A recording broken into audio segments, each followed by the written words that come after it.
Nobody stopped. Dozens of people walked past.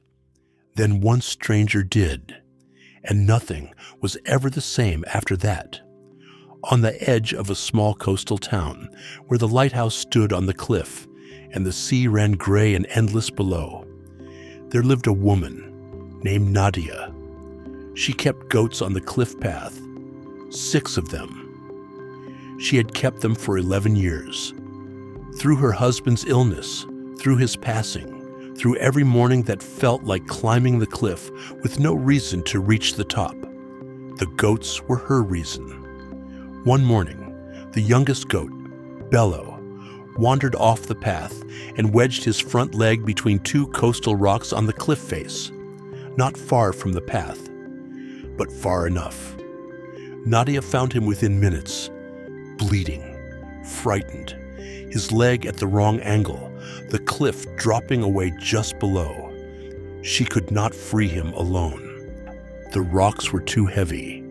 The angle was impossible for one pair of hands. She stood on the path and called out to the people passing by. The morning walkers, the fishermen heading to the harbor, the tourists with their cameras. She called out 4 times. 4 people looked, then looked away, then kept walking. One even walked faster. Nadia stood on the cliff path with her frightened goat and felt the particular loneliness of asking for help and watching the world decide it was too busy to give it. Then a man she had never seen before came around the cliff bend. He was not local. He was carrying a satchel and walking like someone who had nowhere particular to be. He looked at Nadia, then at the goat. Then he set his satchel down on the path without saying a single word and climbed down toward Bello. He did not ask if she needed help. He could see that she did. Together, his hands on one rock, her hands on another, they moved the stones enough. Bello scrambled free and stood trembling on the path, looking profoundly offended by the entire experience. Nadia checked his leg. Nothing broken. She looked up at the stranger, breathing hard, hands scraped from the rock, and said, "Thank you." 2 words, the smallest ones she had said in months. The stranger nodded, picked up his satchel, and said, "He looks like he does this often." Nadia laughed, properly, for the first time in a very long time. They walked back toward the lighthouse together, because he was heading that way anyway, and because Nadia found herself not ready for him to simply go. He told her he was a stonemason, passing through the coast looking for restoration work. She told him the old lighthouse had been crumbling for 3 years, and no one had found the money or the will to fix it. He looked at the lighthouse for a long moment. Then he looked at her. "I could look at it," he said, "if you wanted."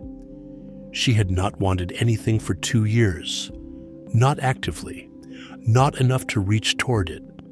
But standing on the cliff with her rescued goat and a stranger who had scraped his hands on her rocks, she said yes. He stayed for 3 weeks. He fixed the lighthouse, stone by stone, the way you fix things that have been left alone too long, carefully and with patience. And in those 3 weeks, Nadia fixed something too. Not something you could see, but something that had been crumbling inside her since the morning she stopped climbing the cliff with a reason. 4 people walked past her that morning. 4.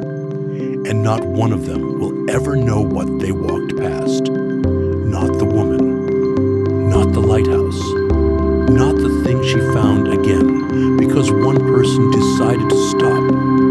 Maybe you have been Nadia, standing on a cliff path, holding something you could not fix alone, and watching the world decide it had somewhere more important to be. And maybe, in that moment, you learned something about people that was hard to unlearn. But here is what I want you to hold. One person stopping is enough. It only takes one one set of scraped hands, one person who sees what you need before you have finished asking. The world does not change because everyone becomes kind at once. It changes one moment at a time. When one person sets their satchel down and climbs toward the problem without being asked twice, be that person. And if you have ever been the one who stopped, who helped a stranger when it would have been easier to walk past, tell me in the comments, because the world needs to know those people exist, and I know they do.